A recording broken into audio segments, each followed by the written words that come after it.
मतलब सोचिए, मौत से कुछ ही घंटे पहले कोई पार्लर में अपनी नॉर्मल दिनचर्या कैसे बिता सकता है। त्विषा शर्मा केस का जो नया सीसीटीवी फुटेज आया है ना, वो सिर्फ एक सबूत नहीं है बल्कि एक बहुत बड़ा सवाल है। हाँ बिल्कुल, और आज के इस डिस्कशन में हमारे पास कई अहम अपडेट्स हैं इस केस से जुड़े हुए। सही कहा।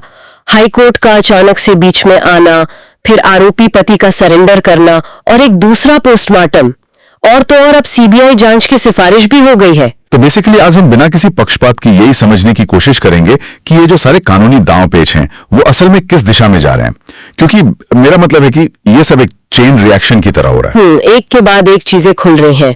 तो सबसे पहले मध्य प्रदेश हाईकोर्ट वाले फैसले पर आते हैं। अदालत ने दूसरे पोस्टमार्टम का आदेश दे दिया है और एसआईटी की जांच पर खुद नजर रख रही है। ये बहुत बड़ा कदम है। वही ना, मुझे तो ये ऐसा लग रहा है जैसे अदालत ने कोई रीसेट बटन दबा दिया हो।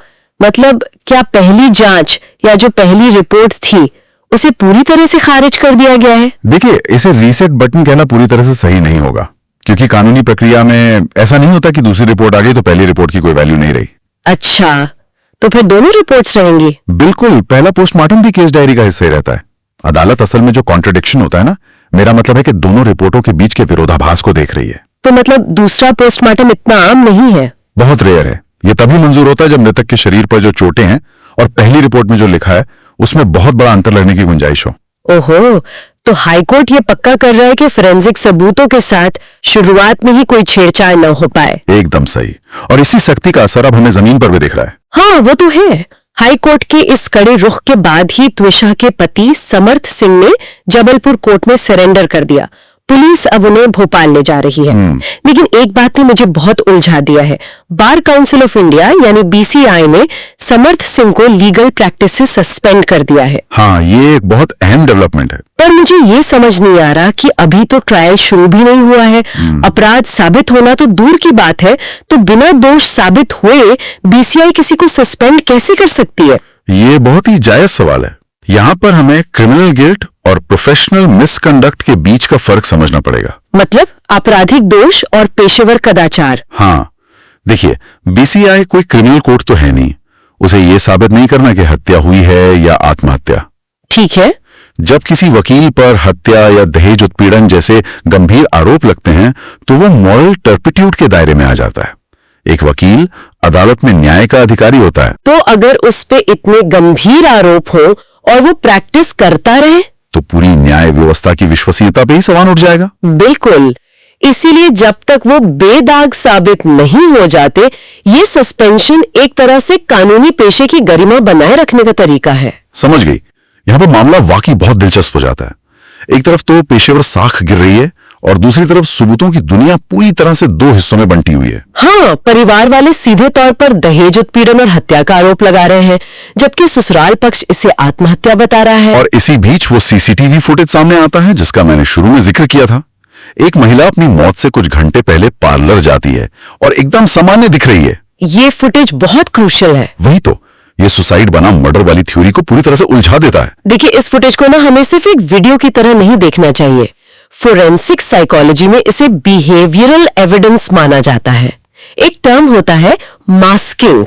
मास्किंग मतलब अपने असली भावों को छुपाना। हाँ, अक्सर जब कोई इंसान बहुत गहरे ट्रॉमा में होता है या फिर उसे किसी करीबी से ही खतरा होता है तो वो बाहर की दुनिया के सामने एक नॉर्मल होने का मुखौटा पहन लेता है। अच्छा, तो क्या ये भी हो सकता है कि उस वक्त तक उन्हें आने वाले खतरे का कोई अंदाजा ही ना हो? ये भी एक बहुत बड़ी पॉसिबिलिटी है। जांच एजेंसियां अब इस फुटेज की टाइमलाइन को उनके फोन रिकॉर्ड्स और उस दिन के स्ट्रेस ट्रिगर्स के साथ मैच करेंगे। शायद इन्हीं सब उलझे हुए सवालों ने मध्य प्रदेश सरकार को मजबूर कर दिया कि वो इस पूरे मामले की सीबीआई जांच की सिफारिश कर दे। हाँ, और ये इस केस का सबसे ताजा अपडेट है। लेकिन मेरा दिमाग यहाँ फिर अटक रहा है। अगर ये हाई प्रोफाइल केस पहले से ही एक एसआईटी के पास है और हाईकोर्ट सीधे इसकी निगरानी कर रहा है, तो अब अचानक सीबीआई की क्या जरूरत पड़ गई? ये एक अच्छा पॉइंट है। मतलब क्या पुलिस की जांच काफी नहीं थी या कोई और कानूनी पेच है इसके पीछे? अगर हम बड़ी तस्वीर देखें तो ये पुलिस की क्षमता का मामला नहीं है, ये अधिकार क्षेत्र और निष्पक्षता का मसला है। क्योंकि एसआईटी तो राज्य पुलिस का हिस्सा होती है ना। बिल्कुल। और जब आरोपी प्रभावशाली हो या एक वकील खुद कटघरे में हो तो स्थानीय पुलिस पर दबाव के आरोप लगने लगते हैं। सीबीआई के पास एक फेडरल अथॉरिटी होती है। तो राज्य सरकार सीबीआई की सिफारिश करके असल में जांच को किसी भी तरह के हितों के टकराव वाले आरोपों से बचाना चाहती है। एग्जैक्टली सही समझे आप। ये पूरी प्रक्रिया में ट्रांसपेरेंसी लाने की एक कोशिश है।